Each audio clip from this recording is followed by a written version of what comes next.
So hey there fellow YouTubers, Frank Bush here again. So in today's video I plan to do on the Frank Bush fishing net. This is a rapid net that you can make out of minimal amounts of paracord, a couple stones and a couple sticks, that kind of thing. Really basic stuff, but you can assemble this out in the field really rapidly, yeah? So if you're interested in that kind of content, then stay tuned.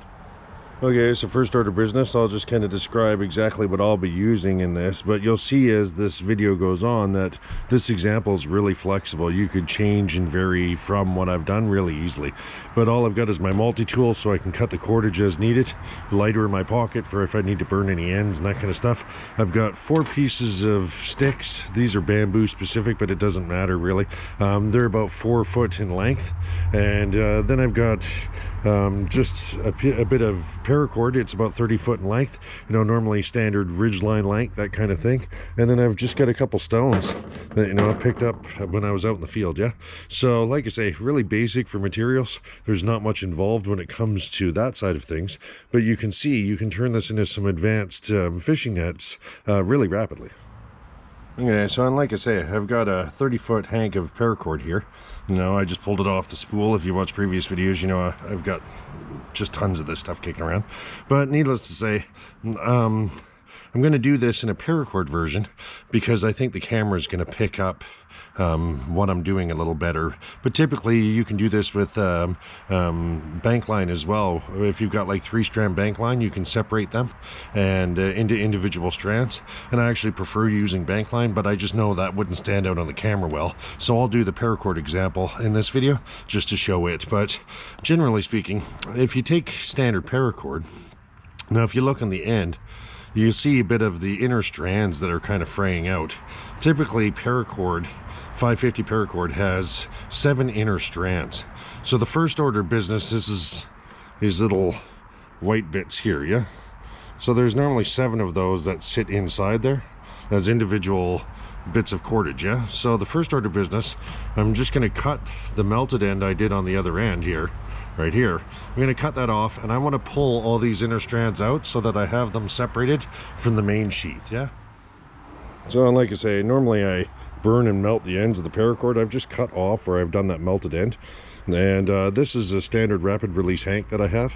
So I'm just going to pull the cordage out, set it on the grass here beside me, and then make it so it's easier to pull out those inner strands of the cordage, yeah? Okay, so like I say, I threw out my hank of cordage and just kind of spread it out on the grass. Like I say, it's about 30 foot to give you an idea of the, you know, lengths of things, which is fairly standard. I'm up in the Pacific Northwest, so it's fairly standard lengths of cordage that you would use for a ridge line and that kind of thing.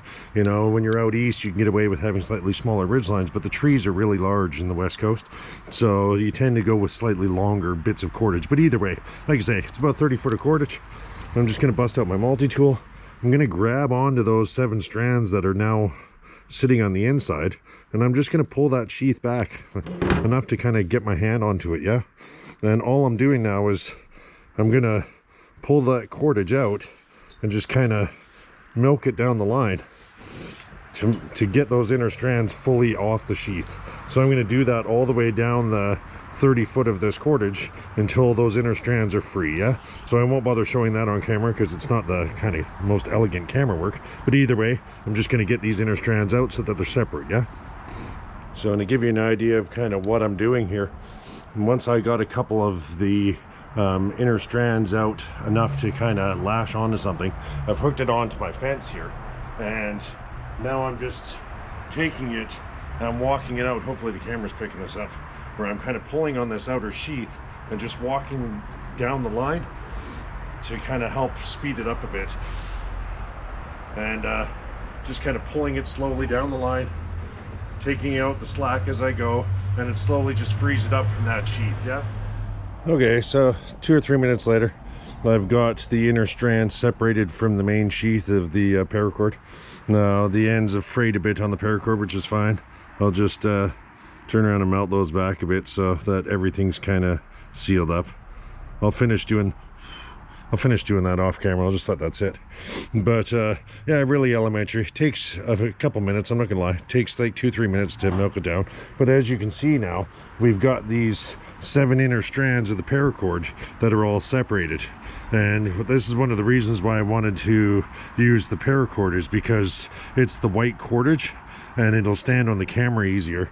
Like I say, you could easily do this with like a number 36 tarred bank line, and I would actually recommend doing it that way, but for this visual example, it's easier to show with the white and just given the camera and that kind of thing, right?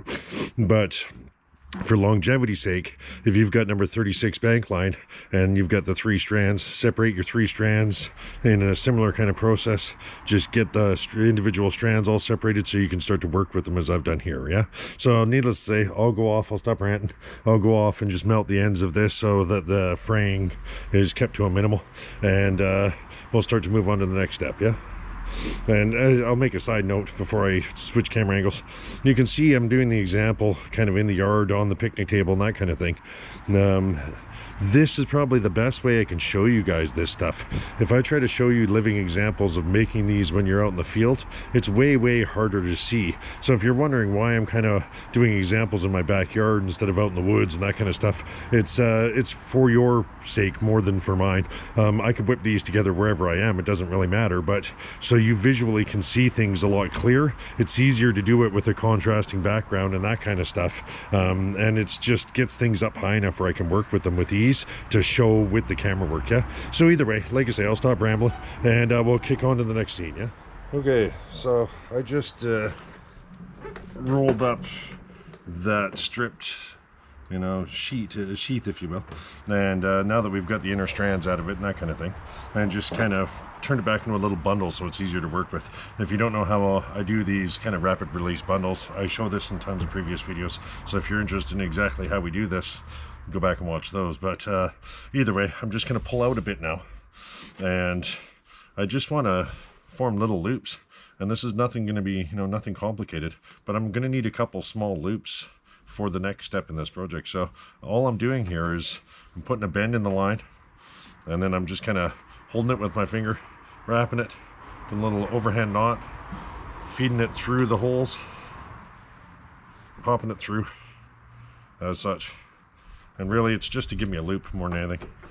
And I'll just cut that off now with the knife. And I'm going to need 2 of these that are, you know, basically the same length.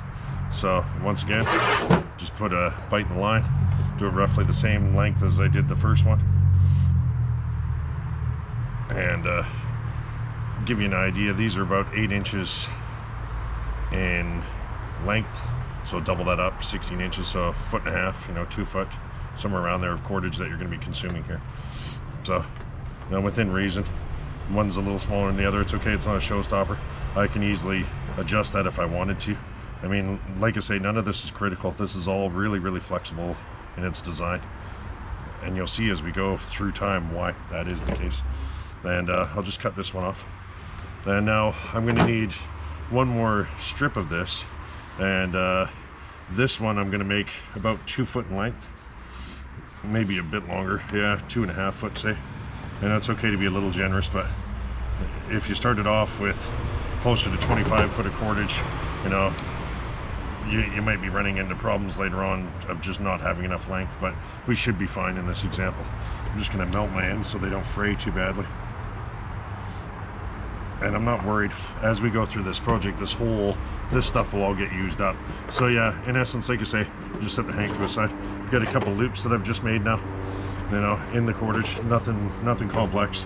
I'll even melt those.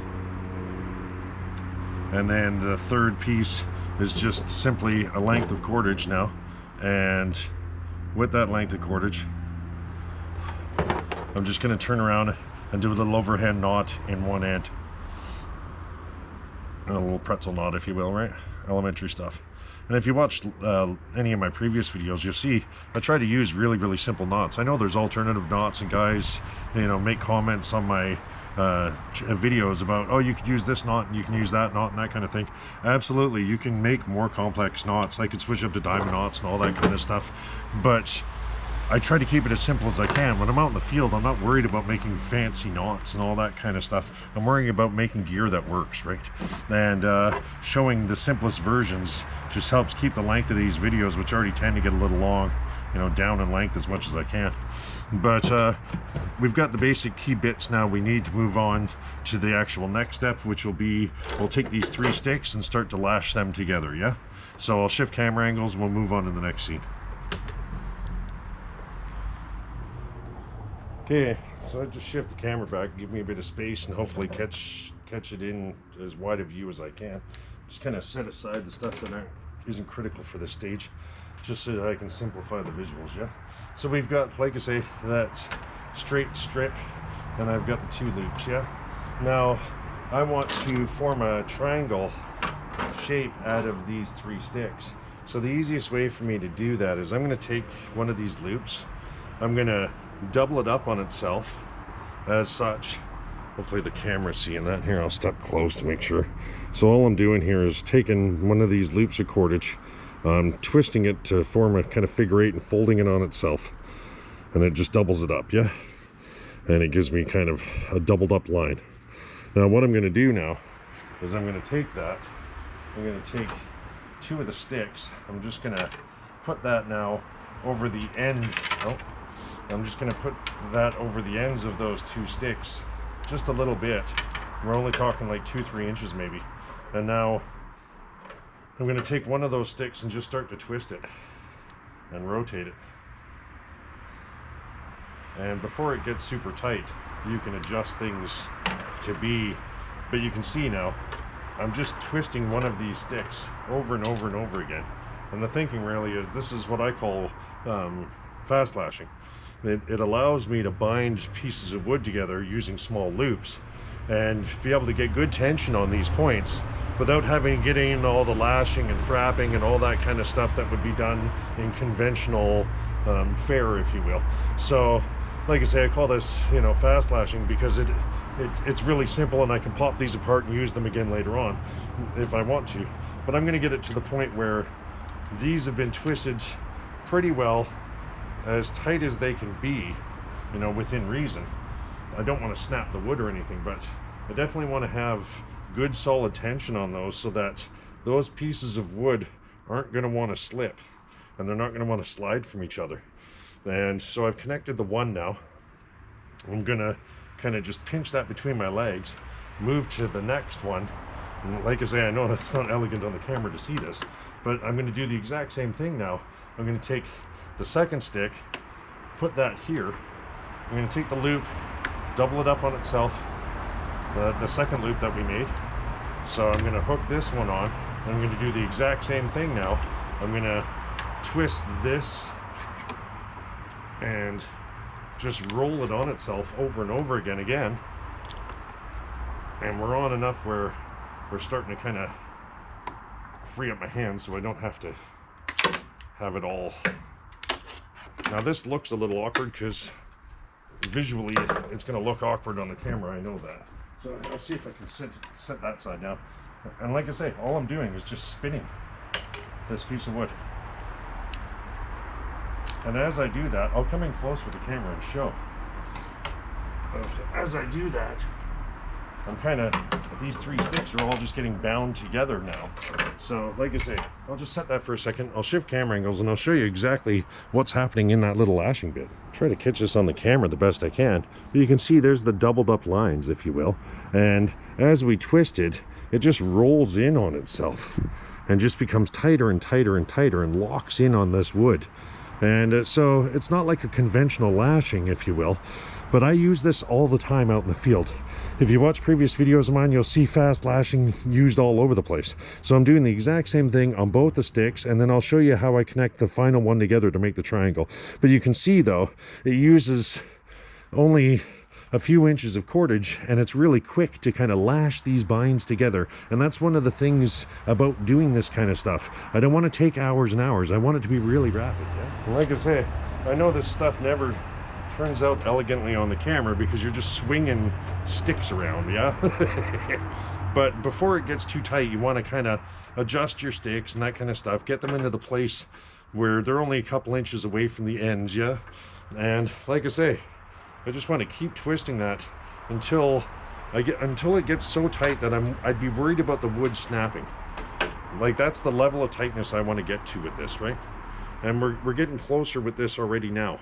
It only takes 4 or 5 bends, you know, wraparounds, if you will. But now we're to the point where I'm getting the basic triangle shape. Hopefully the camera's catching that. Getting the basic triangle shape together. Now with the 2 ends that are remaining, with these 2, I'll stop and bring the camera in because it's worth seeing kind of what I do with this up close. So all I've got now is we're down to the last 2 sticks and we're wanting to connect those together, say about there, right? So now I'm going to take that line I had that I put that little overhand knot in the end, and I'll just hold this for a second. I'm going to take this line, I'm going to put a bite in it, and then I'm going to fold it over on itself like that. And then I'm going to turn it and just form a little lark's head slide here. So that slides like that, right? And I'm going to take these now, and I'm going to hook it on both ends of that stick so that it's as such, yeah? And when I go to pull this now with my finger, I'm just kind of walking up the line that had the knot on the end, and I'm kind of walking out the slack of it as I'm pulling on this side to tighten it up. And what that allows is it gets me that little overhand knot right in tight here behind that loop. And now, as hopefully the camera's seeing that okay, so now as I apply the tension, that overhand knot we tied in the very beginning is going to get worked up. I'll just get that in position. It's going to get worked up tighter and tighter, and I can let go already to kind of show you guys. I'll come in now and see if I can get you in real close on that. And it's really just a lark's head with a knot in one of the lines where the overhand knot we put gets kind of nudged up against the backside of this lark's head and has nowhere to go. So the more I pull this line, the more tension gets formed on that immediately. And like I say, it's not super tense right now, but now that we have this spare line, we can lash it, you know, vertically and horizontally to kind of lock this third point in, okay? So I'll just step the camera back again and set it. And like I say, that was just a simple lark's head. If you watch previous videos of mine, I use lark's heads and overhand knots as some of my main fare when it comes to doing any of this stuff. But I really want to kind of pull and rock that lark's head and make sure there's good tension in it so that these 2 bits are on there solid, and they're already connected to each other. It's not rock solid, but they're already connected to each other where they're pretty firm. And at this point in time, you want to adjust these to make sure that, you know, you're only got 1 inch or 2 spare from the ends and all that kind of happiness. And then I'm going to take the rest of the, you know, 2 foot I had of that cordage, and I'm going to bring that over top,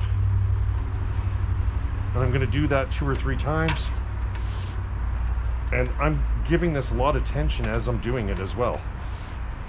And now I'm going to come through, and instead of going over top again, I'm going to come around the outside and just apply a lot of tension here. And then I can just start to wrap it however I wish. This is already locked in. And all I'm going to do now is I'm going to kind of hold this. I'm going to bring it over top. And now when I come underneath to come around again, I'm just going to feed it through and apply some tension and let it lock like a clove hitch, that kind of thing, yeah? And I'm going to do that a couple times. And like I say, none of this is super fancy. I can easily just do like little overhand knots, and I can do it across the other way. And really, all I'm wanting to do is just bind this up as tight as I can. And when I feel like I've got enough on there where that's not going anywhere, I know that's rock solid. I'm giving that tension. It's not going to free up. I could easily take this all apart if I wanted to later on, but we're going to do this as a more permanent thing. So right at the end, I'm just going to do an overhand knot. I'm going to slide it in right up close to the jumbled mess that we have there, and that knot's going to make sure this doesn't slide back out and stuff. And it's okay. It's not going to go anywhere. I can easily turn around and cut this now, cut off the spare bit. I can melt this. It's not critical though. One way or the other, the main thing was that we got this triangle together and that it's in a solid kind of set to each other. So I'll step the camera back and show you how firm it is and all that kind of stuff, yeah? This is all, structurally, this is all pretty sound now. We've got a good triangle shape, as you can see, and it's covering a fairly significant sized area. And all the 3 points are braced on there where they're good and firm. They're not going anywhere. So that gives us our frame to work with, yeah? Now, if you remember in the last video, I'll stop and shift camera angles. We'll start talking about moving into the next step, yeah? Okay, so in the previous video I talked in detail about binding rods, which are kind of this tool I use when I'm out in the field to do more advanced stuff. In that video, I showed an example of kind of the rudimentaries of doing a fishing rod and a pole hang and that kind of stuff. But in this video, we're going to use the same technology. So I'm just going to turn around and pull out a small bit of the hank, of my rapid release hank. And in the end of it, I'm just going to do a little overhand knot again. And I just want to have a small eye in the end of my line, just like it would a normal ridge line. Now I know there's guys out there who use bowlines and all that kind of stuff. This is what I've used since I was a little kid. My grandfather taught it to me, and it's just what I've used my whole life. So I don't get into bowlines and all that kind of stuff. I mean, you can, don't get me wrong, I'm not offended by it or any of that business, but this is what I do, right? So needless to say, I've got my eye in my line now. And just like in the previous video, I now want to strap on a binding rod concept to this frame to start building out the tie-off points to make my netting happen, yeah? So the first order business, I'm just going to take my eye that I have here and I'm going to fold that, and this is exactly what I did for the triangle, for the final tie-off for the triangle. I'm going to put a bite in this line, except instead of having a loop on the end, I just had the knot, yeah? And when it comes to this, I'm just going to feed it over one of the points on the end. And now I'm going to take that and I'm going to pull through the eye, and I'm going to pull through the rest of this hank. So I'll make it a bit bigger just to make it easier to kind of pull this hank through. And I'm going to just feed all that stuff through as such. And then I'll pull back the tension because I want this eye to be right up and into that corner. And this is exactly what I did for, like I say, tying off that third point using the straight line. I'm just going to ease this lark's head on there and kind of feed off the slack because I want this eye to be right on this point. This is going to be my first kind of key tie-in point that sits right here for my netting. So I'm just going to tighten that off, pull in any slack, work it around so that the lark's head catches all of that, and keep pulling it until it tightens up. And I'll shift camera angles and we'll start to walk through our binding rods down the line, yeah? Okay, so like I say, I've got my first loop connected on right into this corner, yeah? Now I've got my line coming off to my hank of cordage. I'm gonna run this line, and I typically tend to wrap this around as I go. So I'm just gonna feed it once underneath so that it's kind of wrapped around this rod. And what I'm gonna do now is a little bit up, a couple inches up, I'm gonna create a loop here in the line. I'm just gonna kind of bring the line back on itself, so it's nothing complex. I'm just setting that down. And on this loop now, I figure out where I want it to sit. I'm gonna take that loop, make it a bit smaller. I'm gonna bring that around the rod. I'm gonna come right over top of both the lines, and I'm gonna feed the loop back through. And I've shown this in the previous video, in the binding rods video. I show this in great detail of I walk through this whole thing. And what this allows is I can create another eye on this rod, slightly down the line, if you will, and I'll apply tension here, and now that's locked in place. And that gives me kind of a tie-off point for my netting as I go, yeah? And because my hank, there was no knots or anything, I didn't have to cut my line. I'll just twist my hank so that the rope doesn't get too tied up. I'm gonna move down a couple more inches now. And like I say, that's on there solid. That's not gonna go anywhere. But like I say, I like to kind of wrap it a bit, so around the rod as I'm going. So I'm just gonna give it a bit of a pull around the rod. I'm gonna come down a couple more inches. I'm gonna create another loop in the line and just keep repeating this process.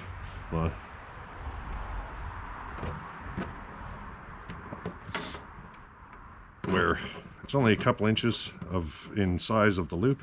I just kind of pinch it down with my fingers to hold it as such. Then I take that loop, I bring it over top, I wrap it all the way around, and then I come back over top of the two lines as such and feed that through.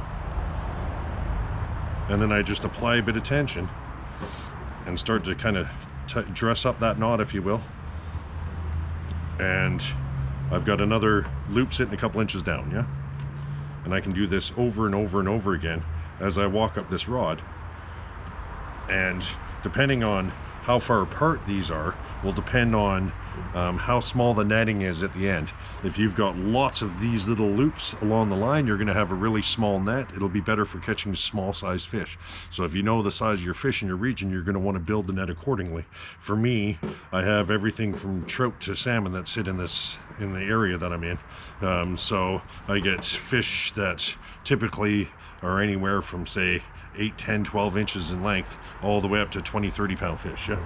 So depending on the time of season and stuff, I might have 2 or 3 different variants of this net where I use this one because I'm using the inner strands of the paracord more for trout, and if I'm using tarred bank line, I'm going to want to have a stronger line. I'd be using that more for salmon and stuff like larger fish. Yeah, so hopefully that makes sense.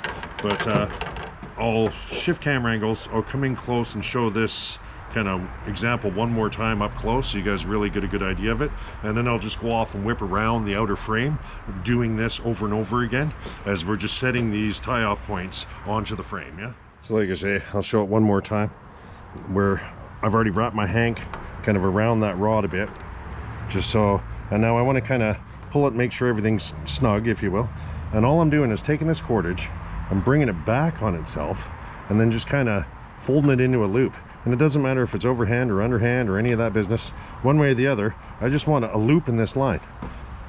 That's all that's really occurring here. Yeah, so like I say, I'm trying to keep it on the camera the best I can, but of course the cordage never wants to work with you. But in essence, all I'm doing is creating this okay, so in essence, all I'm doing is creating this loop of cordage in the line. There, cordage is actually working with me now, fair enough, where all it is just kind of putting a loop in the line. I'm just pinching and holding it right here, and I'm taking this and kind of bringing it all the way around. I'm coming right over top of where I started. I lift it up a bit, and now I just feed the remaining loop right through where I started to form that little loop, and then I apply it a bit of, give it a bit of tension. I apply a bit of tension here to kind of set that in, lock it in. Hopefully that makes sense. And now that loop is on there, and if you pull this way, it's not going to go anywhere, and it kind of holds onto the rod. I call these binding rods, and I use them in lots of different practical applications. I'm going to repeat doing this all the way down the rod as we go here now.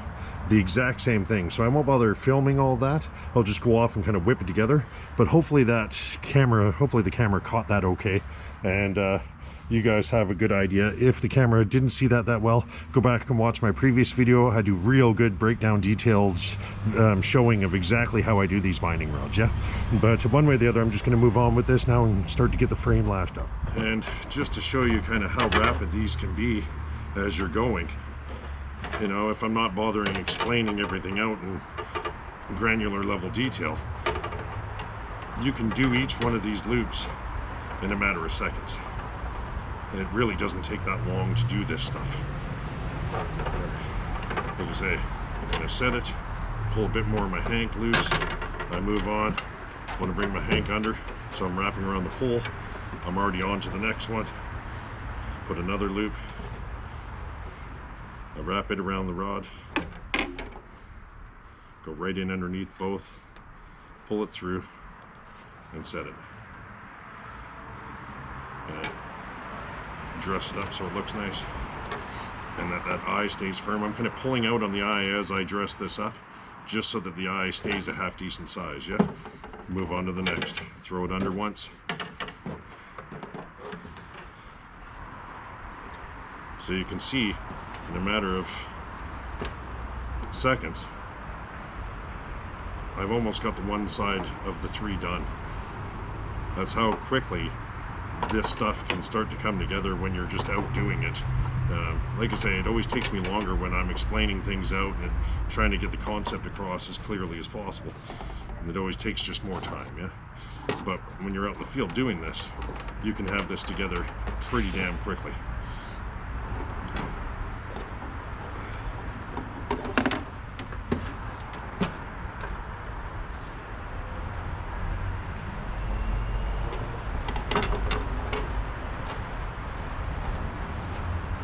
And it doesn't even matter if the one loop is a little bigger than the next and that kind of stuff.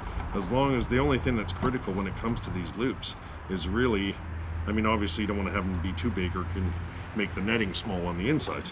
The smaller they are, the closer to the perimeter of the frame you're going to be, right? But the only real kind of critical bit, and you can see I'm already gearing up to want to switch over to this other side, but the smaller these are, the closer your net is going to be to the frame. You know, if you do larger loops, the net's going to want to be kind of set in more, and you'll have a smaller end result net. So you kind of want to have these be relatively small to begin with, yeah? But there's no difference as I'm walking. I can just come up. If I want to put one here, I can put one right up into this corner if I want, where I came right up over top of that, and I wrap it around. I want to pop through here, make sure I've got it, and now I've got one that's really close to that corner without having to tie into this corner. And it's really flexible in that regard, and like I say, I can just keep moving on. Throw my net or my hank to the inside and move on to the next one. So like I say, I won't bother filming the whole thing because you can see it's a quick process. We've already got 1 out of 3 of the sides done in a matter of a minute or 2, and I'm just going to walk through all 3 until I get back to the point I started on. So you can see now I'm coming up to the end of the 3rd line, if you will, and starting to run out of cordage. So I kind of gave it a little tight. You could easily go 35 foot on your ridge line, if you will, or the cordage you were using to give yourself an extra couple feet. But I mean, one way or the other, we'll just make it work, right? But just kind of show you and then I wrap it around and literally down to just a foot or 2, because my thinking really was each one of these sides were 4 foot. That's 12 foot for the overall length, and then when you're doing binding rods, it's about 2.5 to 3 times the cordage. So you know, I kind of pushed the edge, if you will, when it came to doing this stuff. But one way or the other, this should be enough points now. I'm going to just to kind of lash this off now.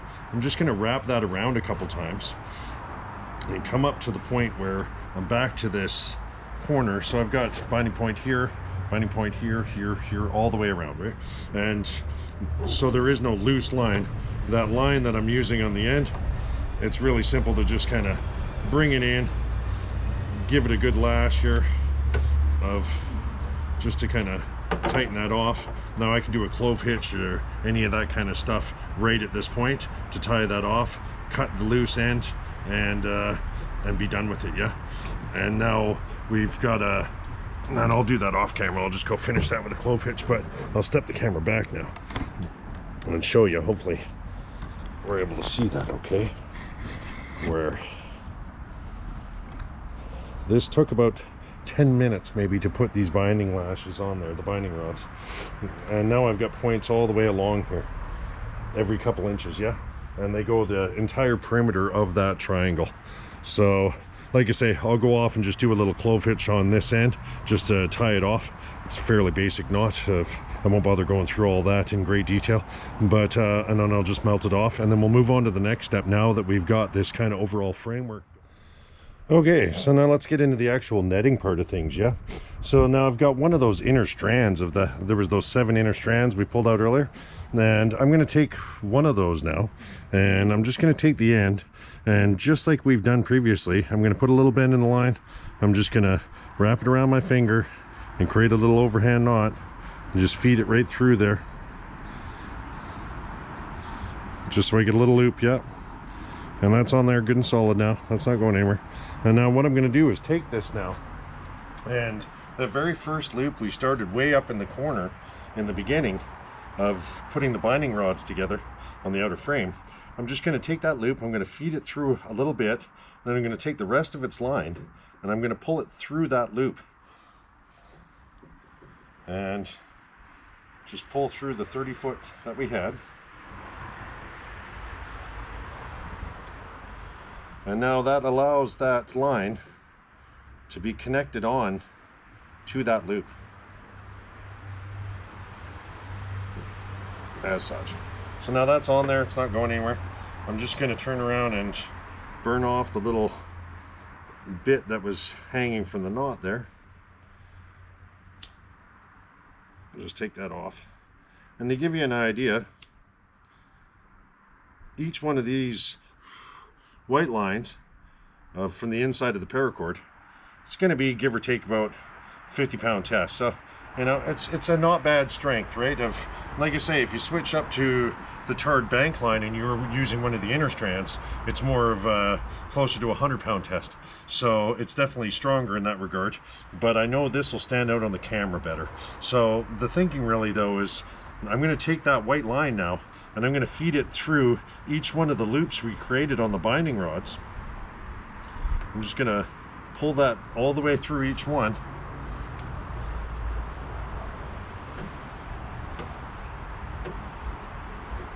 All the way around the outside perimeter. So I'm through the first. And now, if these loops were a bit bigger, I'd hank it up. But because we're dealing with such a small size net, if I was doing a salmon net, I'd hank this up and just feed the hank through to make it faster. But because we're doing a smaller size net, you've got to just pull it through, you know, one at a time.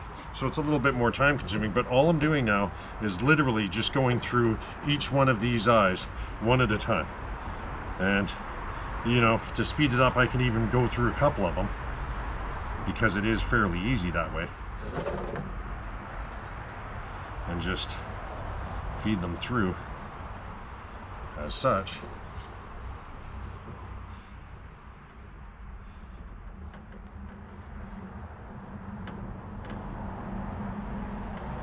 And now just pull through multiples at the same time, yeah? So it can be a fairly rapid process in doing this, depending on how you go about it. If you want to take your time and don't do this casually, feel free, right? And to try to keep this in camera as best I can. We've already done the one side now. So what I'll do now is I switch over to the next side. I'll do the same thing. I'll come through and I'll just feed it through more than one at a time, just to speed the process up.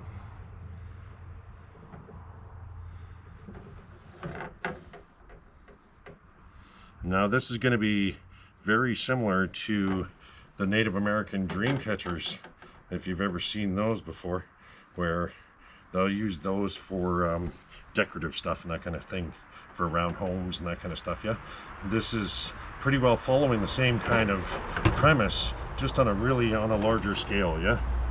And if you get any knots and stuff, just stop and straighten that out. That's one of the risks you take with running it through multiples at the same time, right? But it's easy enough to straighten that all out and carry on, yeah? So I'll just keep feeding this through for a minute because you can see it's a fairly elementary process. I'll stop and bring the camera up close just to show you kind of visually what it looks like from above, so you get an idea that you're doing it right. But other than that, it's pretty elementary. And like I say, we're already through two sides of it, yeah? So just give me 2 seconds here, and I'll grab the camera and bring it over and just show you kind of what it looks like from above, yeah? So hopefully you can see that now. This is where the first point we tied into here, and then it's just the line being fed through each one of these little eyelets as we go along. Yeah, nothing to it, easy peasy lemon squeezy. And then it literally just hooks in on the end and then just wraps up the other side. And you can see in a matter of minutes we're already almost done the first perimeter wrap, and then I'll show you kind of moving on as we move through the netting of how to do this. Yeah.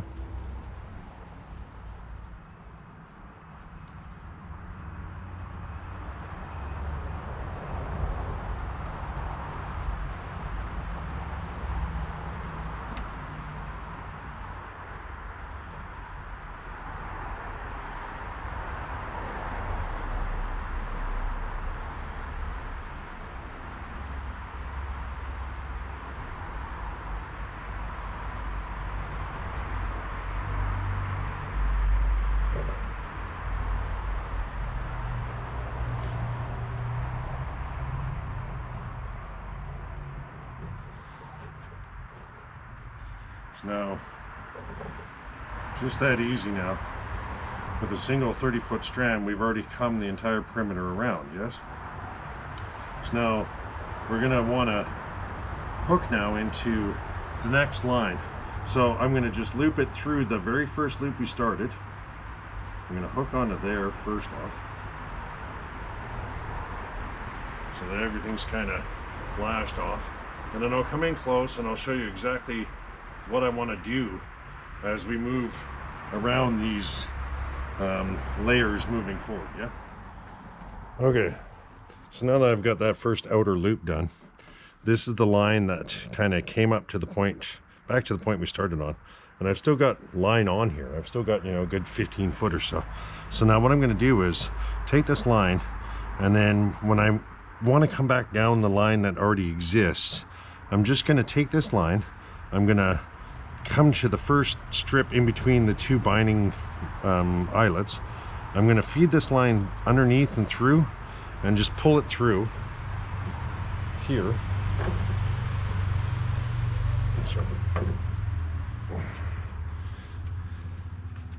Of course, it's got a hook on the table, right? Every time I'm doing a video. And I'm going to pull it all the way through now. And hopefully the camera's picking that up, where I just want to kind of, and all it is just, it loops and kind of catches on itself here. And now I do that at the halfway point roughly in between those eyelets. Yeah. Now I want to move to the next one and do the same thing again. Just kind of feed it underneath, and at that halfway point roughly, and just start pulling that line through.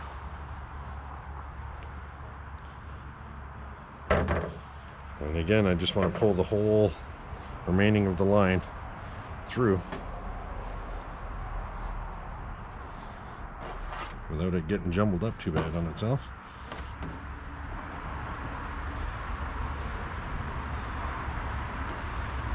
And you can see now forming new little loops along this line. And this is going to become the fishing net part of things, if you will. And as I go, just going to straighten out this line and get it away from the picnic table, because it's kind of catching on the picnic table on every sharp little corner and stuff. And as I go, I'm just going to keep doing that now. I'm going to walk up to the next one, going to lift it, pull.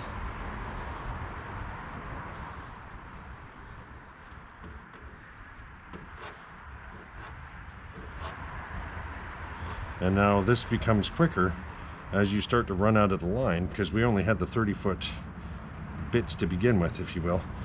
But we're forming the beginning structure of our net. And like I say, you want to go to every single kind of space in between the eyelets now, all the way along.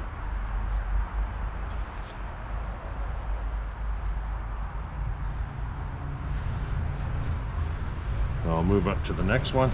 I want to kind of, I'm kind of holding it, bringing it underneath the line, feeding up and through, and just pulling it. That's what's happening there, just to kind of catch the line on itself around the first line that we put on, yeah? And then, like I say, I'm going to set that about the halfway point. And you'll see this becomes like a net soon enough once we start to apply tension and fill this in a bit.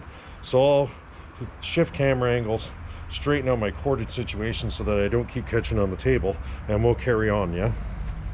And I'll try to show this really up close as much as I can here. So like I say, we kind of bound it off halfway between the eyelets of the binding rod. We're going to come across to the next side. I'm going to take it over top. I'm going to kind of reach with my fingers underneath, just kind of grab it, and I'm going to just pull that side and get that line through and out of there. And you can see it causes the line now to kind of hook right there on itself. And I want to place that, like I say, roughly halfway between the eyelets of the binding rod as much as possible, and then just move on to the next one. And I'm doing that over and over and over again to every single space in between the binding rod's eyelets.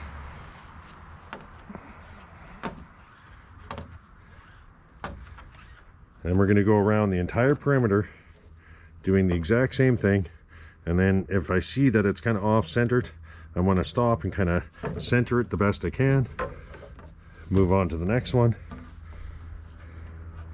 And like I say, pulling all this line through becomes easier and easier as the spare line gets consumed and it starts to become short. But at a certain point in time, we're going to end up running out of line entirely, and we're going to need to use a second one of those inner strands, and I'll show you exactly how we do that once we get to that point, yeah?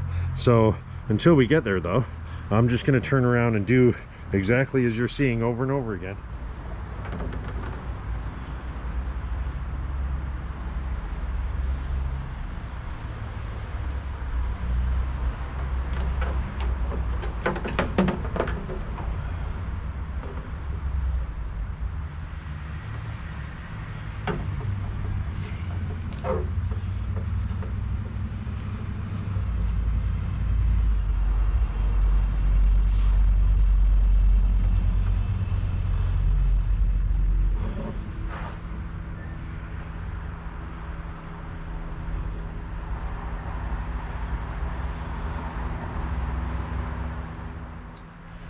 So now, like I say, now we're coming around again, right?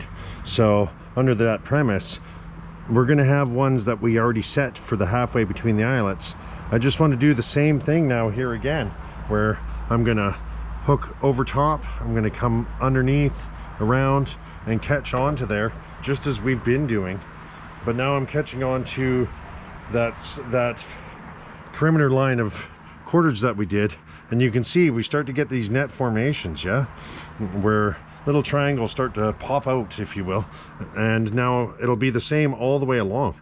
I'm gonna hook into the next one, and I want to do it at the halfway point, exactly as we've been doing, but instead of with the eyelets now, just the halfway point of the natural catches on the line, if you will. And you'll see it as you go, it just becomes obvious, yeah?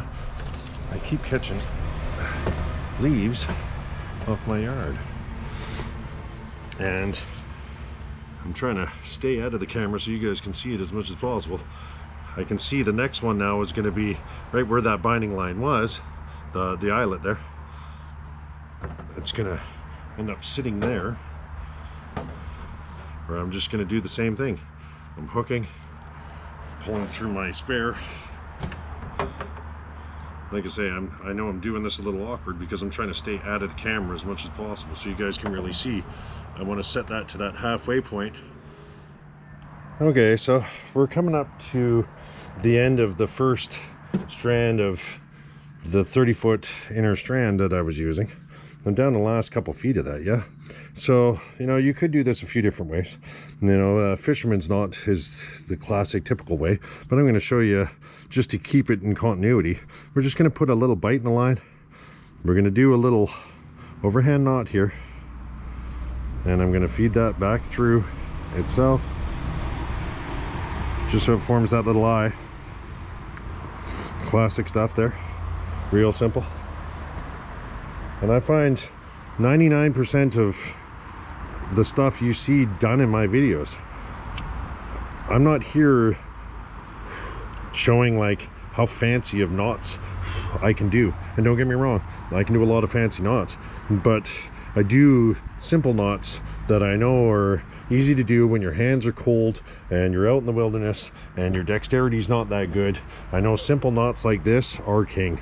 So that was just in the line that was coming to an end, and now in the new line that we're starting, I'm just gonna put a little loop here, exact same thing again,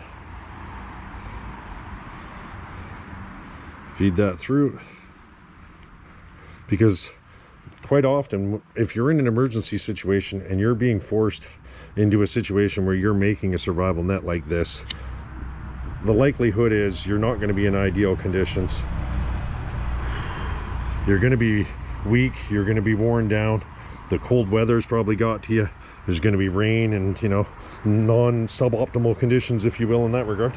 But now when it comes to daisy chaining these together, it's going to be as simple as just feeding the one loop eye through the other and then grabbing the tag or tail of its own and just pulling that all the way through, and we'll just pull it all the way through.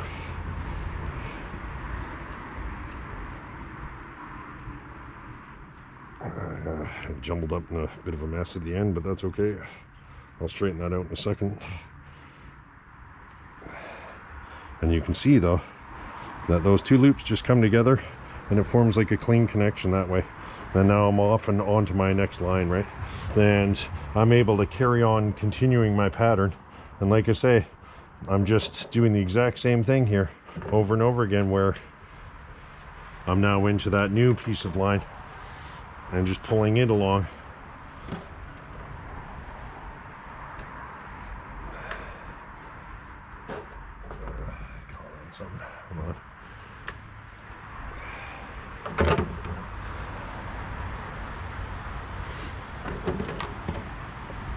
And that's the good part, right? Because even if it gets jumbled up a bit and stuff, it's easy enough to just go back and correct it.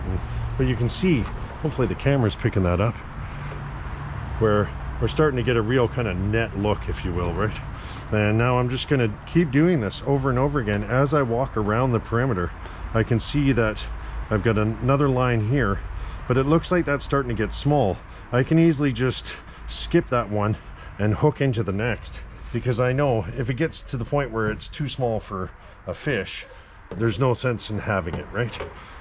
This is all about just setting these up to be able to entrap fish into them so you can get some food into you, right? And like I say, if you feel like, you know, the triangles are getting too small, just collapse them into each other and just keep moving on. And so I'm just going to keep working the outside perimeter as we walk in, and you'll see this net start to form more and more, yeah?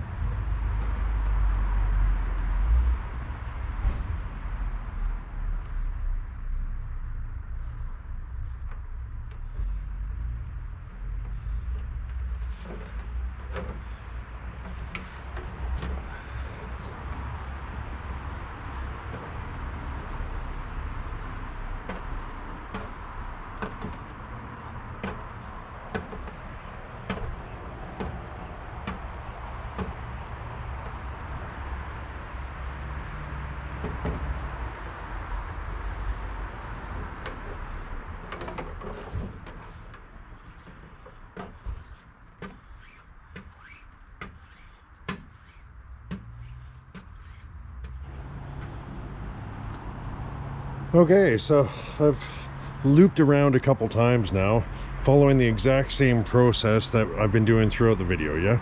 And as you can see, it's starting to form, here, I'll kind of shift the camera angle a bit, it's starting to form more of a net style, yeah? And it'll just more and more keep forming that as we push into the center. And I'm still working on that second inner strand of paracord. I haven't switched over to the third yet, if you will, but I'm in the wintertime in Canada. We don't have a lot of sunlight, so I'm getting to the point where I'm running out of sun hours. So I'm going to pause this project for today, and I'm going to cut back and do this tomorrow or the next day and finish it off to show you guys the completed thing. So this isn't the end of the video, this is just me running out of light. So I'll cut scenes, and when I come back it'll be into the next day and we'll just carry on. Alright fellow YouTubers, so we're into the next following day. Unfortunately I live in Canada, and we're getting into the darkest part of the year. We only see about 8 hours of sunlight per day at this time of year here. So to give you an idea though, for this project, you're looking at about 3-4 hours total time to build this out, yeah? So I'm just going to carry on where I left off, you know, earlier. And I've just hanked up my line of rope like a rapid release bundle, as I've shown in lots of previous videos, and I just tied off a knot at this point in time so we kind of stabilize everything so I could pack it away and pull it back out and all that happiness, yeah? But I'm gonna carry on doing the exact same thing I was doing. So I've got my line, it's kind of the lead line coming off of the last point that I stabilized at here, and I'm gonna carry on doing the exact same thing. I'm moving to the next spot where I see a line, feeding my hank through, around, and then just setting that line at about the halfway point. And you know, you don't have to apply a huge amount of tension here. And if you get to the point where you're seeing that some of the triangles are already starting to become really small, you can still hook into those, as you know, or you can just skip over them as you go. But I'll hook into this one just to kind of carry on with continuity of form. But you can see, hopefully the camera's picking this up, you can see the size of the catch parts of the net, if you will, start to become really small. So you know, unless you want to start catching minnows with this thing, you want to start to skip some of them as you go, and it'll throw off the overall continuity of the pattern for its visual appearance. But functionally speaking, you know, you want to build these spaces to be the size of the fish that you're targeting to achieve, yeah? So like I say though, I'm just going to kind of carry on. I'll move to the next. I'm just going to feed it through, loop it onto itself, and I'm going to keep doing this over and over and over again, you know, on every single spot as I go. It's the exact same thing like I was showing earlier in the video. I'll move to the next one, feed it through, move to the next one, feed it through, and it becomes pretty rapid at this point in time. And like I say, you don't want to have necessarily huge amounts of tension on this, because as the net starts to tighten, starts to come to the center, it's going to tighten up a bit, then it'll apply tension to this netting, you know. So don't give it too much tension right in the early ons, yeah? It can work out to your detriment, where the net becomes way too tight and the fish have a hard time kind of getting caught in the netting, if you will. So I'm just going to keep walking around as I've been doing in the video.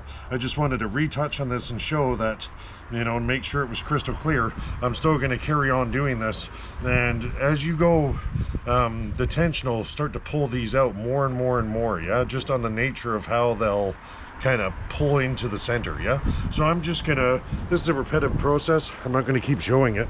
I'm just gonna whip off a couple rings to get closer to the center, and then I'll cut back, yeah? All right, so it's been about 10 minutes now. This really moves quite rapidly when you, especially when you have it as little rapid release bundles, that you can just fish it through the netting, and it really speeds up the entire process, yeah? But I'm back to the point now. So we've gone through 20 foot of this, or 2 sections, sorry, so 60 foot of this inner strands. And I can see I'm getting down to the last couple feet, and just like we did previously, I'm just going to put a bend in the line, and I'm just going to wrap it around my finger and create a little loop on the end of this line here and connect in. So just as simple as that, I now have a little loop on the line, and it's the same little basic overhand knot I've been doing over and over again. I'll stop and trim this, and I've already got a piece of cordage now that I've got set to the side that I put the other loop on. I'm just going to feed that loop through just enough to kind of grab onto a bite of itself, and then pull that new strand all the way through, and it just kind of hooks onto itself. And I now have my next attachment line, and you'll see in a second, it's, you know, within reason, it'll be clean. Like I say, I'll go and melt off the extra little tag there, on both sides, but then I'm able to just carry on my line and finish this off, yeah? And you'll notice that some of these spots have larger gaps.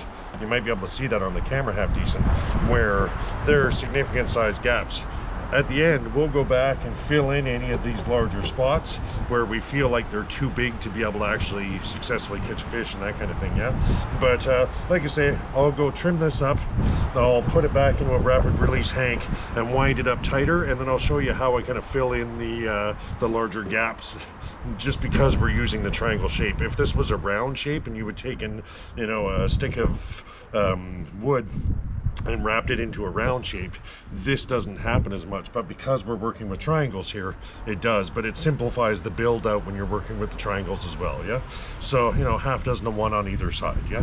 But like I say, I'll go kind of carry on doing this. I won't bother filming it. I'll just show as we get closer, because you guys see the exact process I'm going through.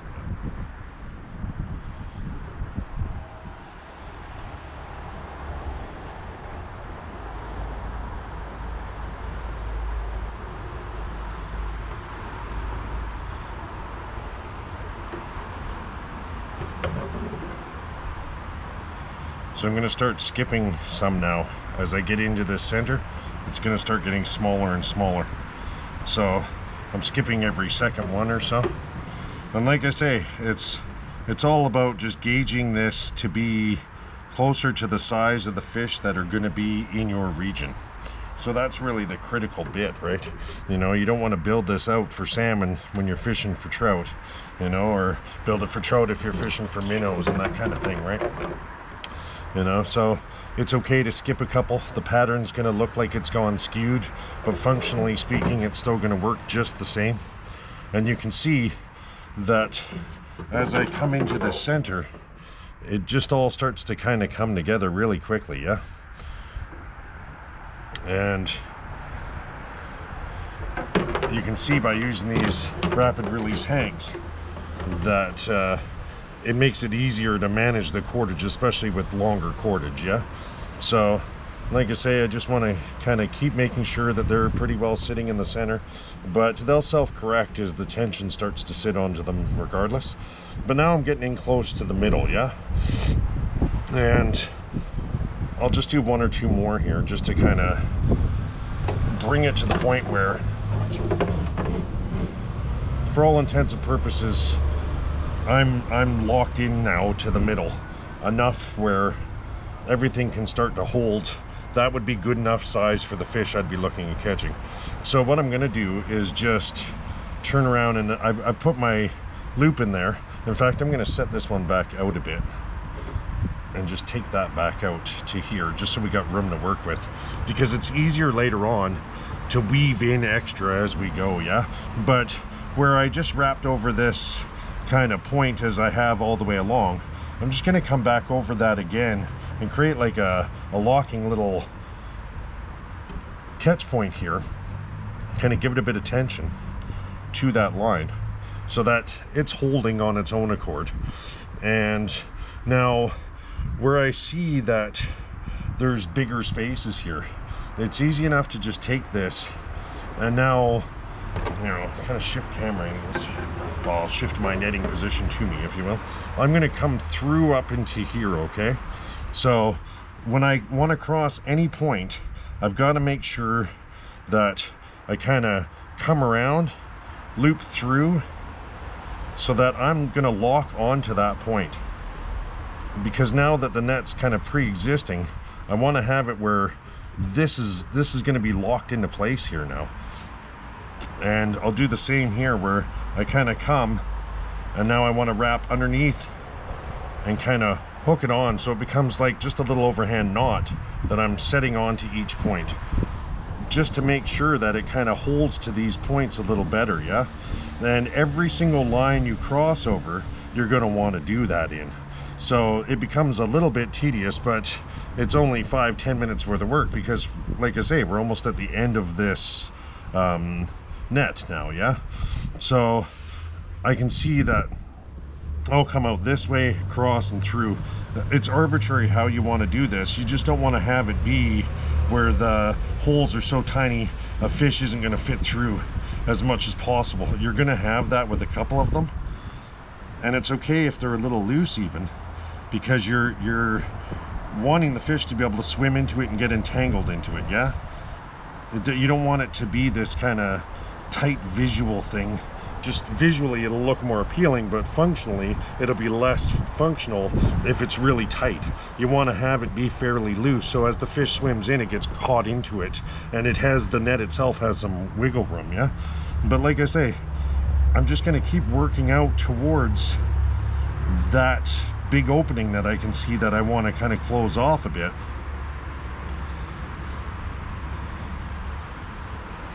And hopefully I'm catching this on camera okay.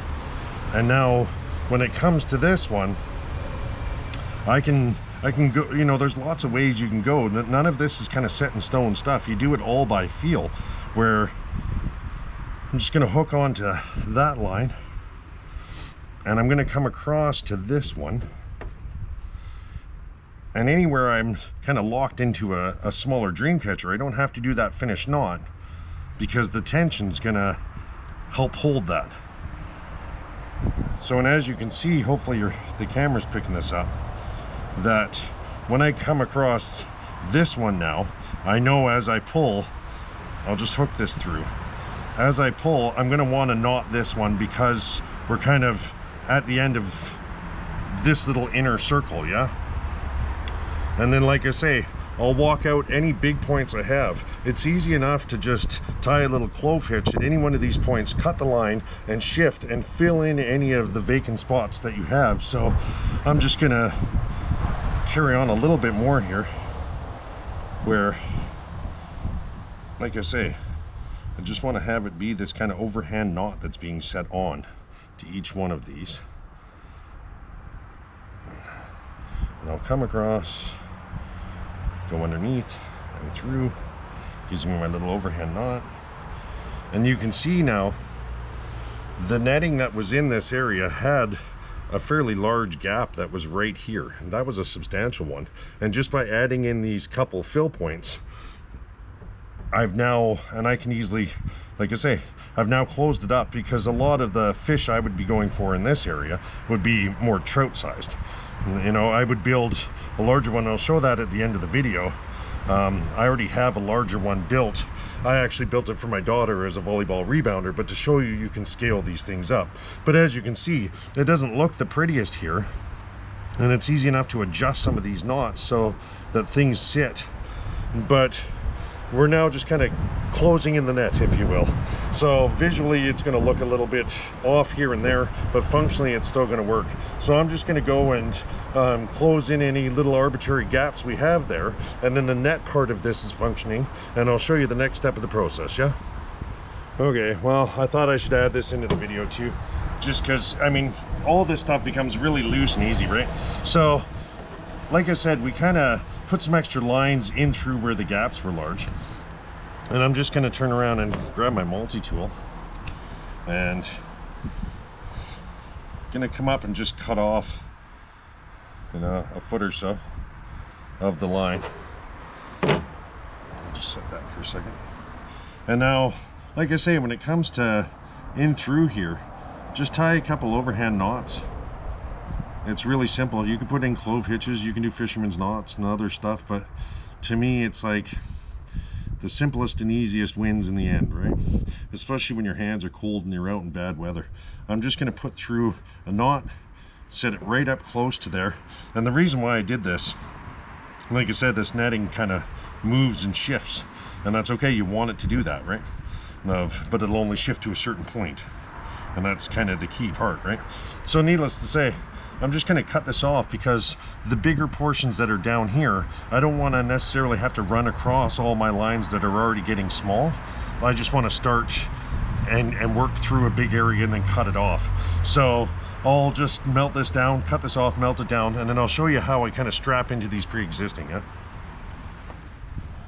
Okay, like I say, so I've cut that hank off so it's clean from the netting, if you will. It's all separated. And now I'm going to do exactly the same as we did. Just going to put that bend in the line. And now this one I want to be big enough where I'm going to be able to feed that hank through. So I'm just going to roll it around my thumb, get that little loop, feed it through. And I want this loop to be a half decent size because I want it to be easy to feed the rest of the hank through that. Yeah, as such. And all I'm going to do now is, where I've got this kind of larger point here, I can turn around and hook on my loop, pull it over. I'm just going to take the rest of my hank, feed it right through that loop, and just lock it onto that point right there. And now I'm strapped on, and I can do the exact same thing where I'm now just closing up these pockets to make them that they're not as big, right?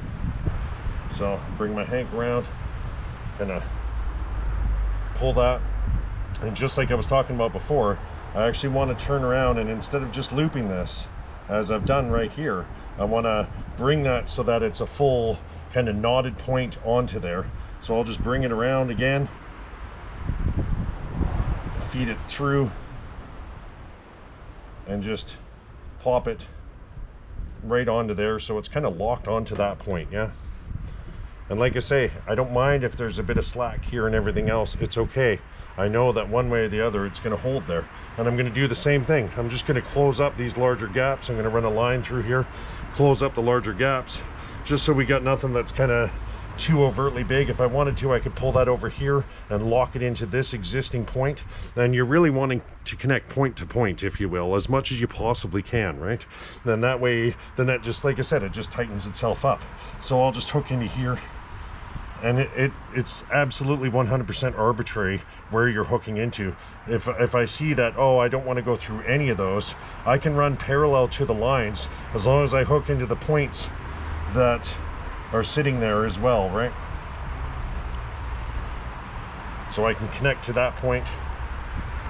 And like I said, I always want to kind of do that overhand knot to connect that at that point, and that way none of the lines are getting entangled into each other and stuff.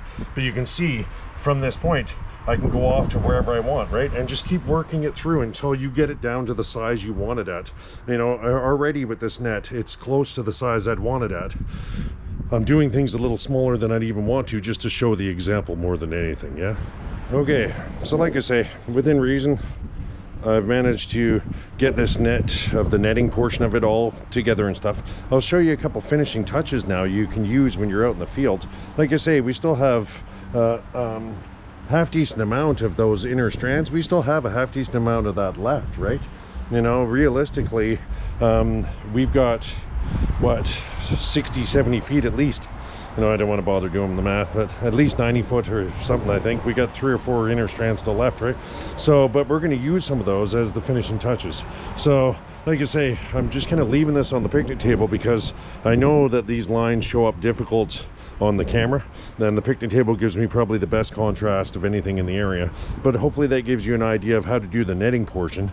I'll just set this net aside now and we'll do off some finishing touches to make this net more functional when it's in the field.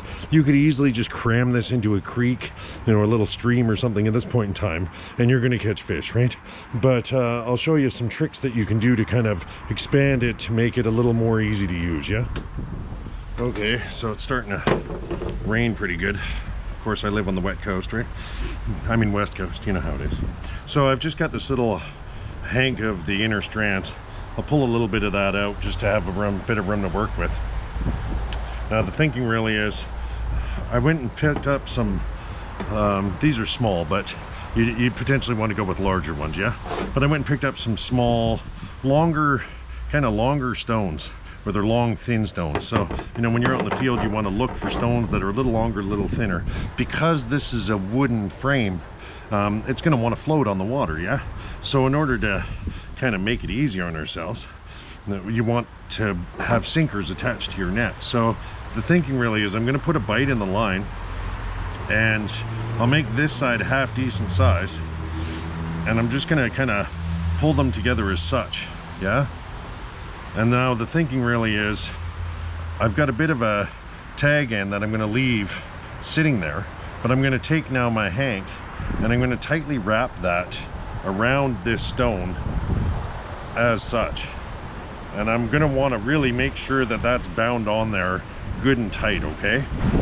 You don't want to have that be too slack for sure, or it'll just all come loose on you.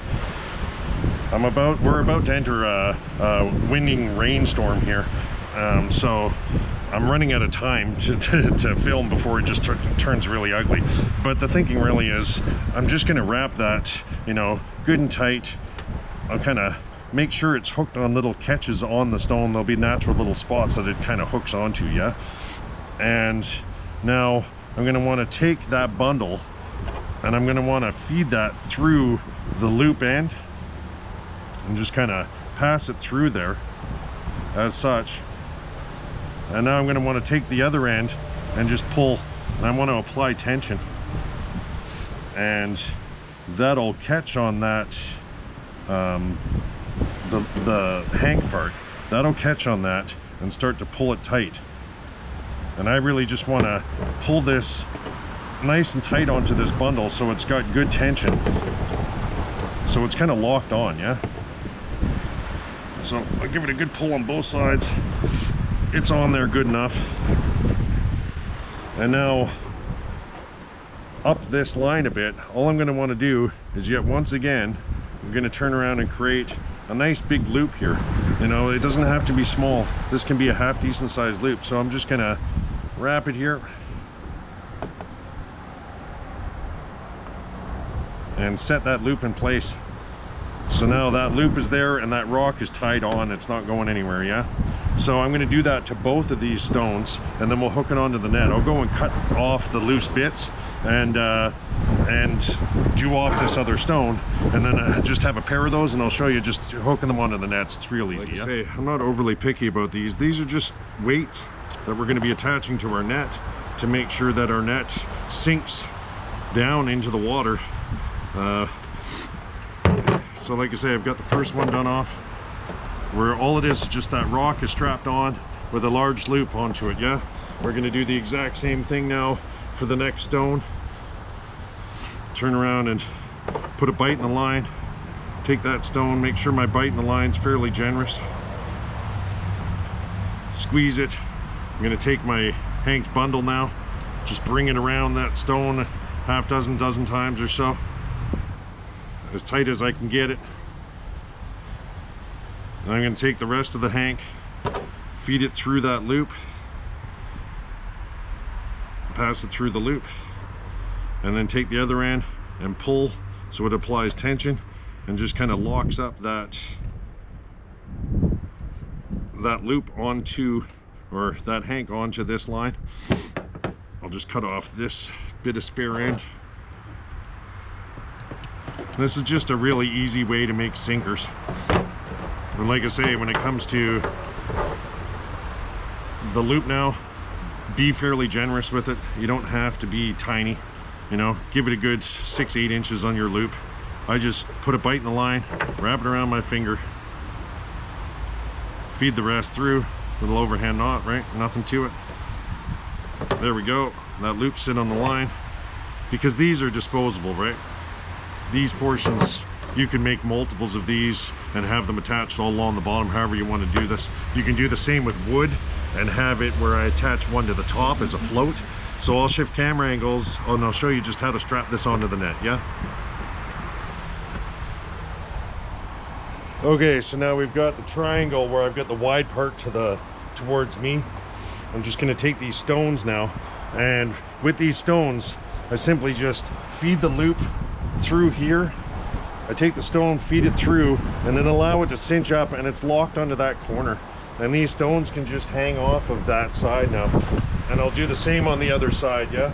Where I can just take that loop, I feed it around, put the stone through, and just allow it to lock up and apply tension. And now those sinkers are locked on there. They're not going anywhere. And it allows it to weight it down in the water. So if you were tossing this out into a pond and that kind of thing, you know, it gets it a little bit up off the floor. And if you made these loops a little smaller, you could turn around and have it where it was closer to the floor of the lake or the pond that you were on. And then, like I say, when it comes to this other end now, you could easily do the same thing I did with the stones, strapping on a piece of wood the same way, you know, a larger piece of wood where it kind of floated on that side, yeah? So or you can turn around and switch it where instead of using wooden floats, you can just take some of the extra line you have, put a loop in it, as I've been showing over and over again through the video, and just bind it on to this top point, and then lash it off if you're on a creek or that kind of thing. Lash it off to a stone that's sitting on the edge of the creek, just so this thing never washes away, yeah? So, like I say, I'll shift camera angles and wrap this video up now though, yeah? Okay, so I've strapped this just onto my fence just so it stands up, and I can show you guys kind of a good example of the finished product, yeah? So like I say, this was made with 30 foot of paracord. You know, normally I would prefer to use tarred bank line because it's a little more weather resistant and that kind of stuff. So when it comes to the water, the tar helps protect it and stuff. And instead of having the white netting, you've got a black netting, which is, you know, debatable, but it's the fish don't see it as much and stuff. But as this thing becomes dirty, those lines will become browner and stuff, and it'll become less noticeable, yeah? And when it comes to these stones now that we've strapped on, it's easy enough to wrap those. If you feel like they're hanging too low, you just wrap them around a couple times, and you can adjust the height. You can see it's now substantially higher, but it's all designed to be removable, right? So that if you wanted to just stuff this into a creek, or if you want to set it into a pond or that kind of stuff, I can't turn around and legally, I'm in Canada, so it's illegal to even build these. I'm showing them purely as a survival tool that you can make with minimal gear. And as you could see, with the equivalent length of a ridgeline's worth of cordage, I was able to make this. And to give you an idea, we only used, I've got the inner strand sitting here still, where we only used 2.5 really of the inner strands of cordage. I've got enough here, I can make a second one of these. So, you know, potentially I could have 2 of these nets built out off of 30 foot of cordage, yeah? So it's really good in that regard. And like I say, I just wanted to show an example of, you know, using the binding rods in more kind of functional hunting and trapping and that kind of mindset, right? You know, there's a lot of uses where this kind of structure can play out. You know, when it comes to building out backpacks and that kind of stuff, I'm going to do a future video where I'm going to show doing exactly those kinds of things, of building out kind of advanced gear using minimal amounts of cordage. I mean, like I say, this was 30 foot, right? Most people have hanks of this sitting in their bag is common, you know, common fare, if you will. And to be able to build 2 of these with 30 foot of paracord, in my mind, is an excellent knowledge to have for any type of survival situation. This will help you catch fish. You know, you throw this in the water, you're gonna end up tangling something into it, right? And when it comes to, like I said, I wouldn't do this as a casual thing. This is more purely survival. You know, you're in a bad boat and you need to get some protein into your system. Building something like this out took 3 or 4 hours realistically, and it can become invaluable. And like I say, there was enough to make 2 of these off of the cordage we had, yeah? So I'll shift camera angles and I'll show you kind of a larger example of this can be scaled up. This is kind of built more towards trout and, you know, smaller fish that are 8-12 inches in length. This could easily be scaled up to catch, you know, 20-30 pound salmon. So I'll just shift camera angles and I'll show you another one of these that I've built that are way larger, and kind of walk through that for a second, yeah? So this unit here is made with the exact same kind of thinking that we just did this survival bushcraft net. I built this out as a rebounder for volleyball when my kid's really into volleyball and plays on teams and all that stuff, yeah? And this allows her to hit into the net and the net just bounces it back out to her, so she doesn't have to go and retrieve her ball all the time. But this is 8-foot triangle now, and I'm using paracord in this design. To give you an idea, the larger you go, you're scaling up the amount of cordage you're going to end up needing though, yeah? This consumed about 400 feet of paracord, to give you an idea. So if I was to build it the same as I did the survival net and use the inner strands, I probably would burn through all of the inner strands I had to make a net this size. It would still be achievable, but I would probably need closer to 100 foot just to have the binding rods on all the sides have enough length and all that kind of stuff. So you have to kind of adjust accordingly. And like I say, the survival net really is more scaled down version of that, but you can scale this up or scale it down. You know, I could go even smaller than this and put it in a really small streams where I'm catching little 4-inch fish, right? You know, it's one of those things of in a survival situation, you need to read the environment you're in and determine what is the size of the life that I'm looking at capturing in my traps, right? There in my nets and that kind of stuff, yeah? So you really have to kind of build the tools out on the fly and based on the needs that you have in any situation. But like I say, on that note, I'll start to wrap this video up. I'll throw this back up under the table just so it has good contrast, and I'll just go off into the finishing notes, if you will, yeah? So like I say, there you have it, folks. This is kind of my survival fishing net that I would build out in emergency situations. So, you know, when it comes to, if you're out in the field, having paracord and those types of things, tarred bank line, tends to be bulk standard. Generally speaking, I did this example using the inner strands of paracord, and this is fully functioning. This would work. It would capture fish and then give you the protein you need when you're out in the fields, you know. But ideally speaking, I would tend to want to use more of a tarred bank line to do this. I would use the full number 36 tarred bank line to do the binding rods on the outside, and then I would take a 30-foot length of the tarred bank line, separated into its individual strands to get the smaller diameter but still have good strength, and use that to do out the netting on the inside, right? And yeah, like I say, hopefully you guys enjoy this type of content. If you do, please like, share, and subscribe and all that kind of happiness. And until the next video, yeah?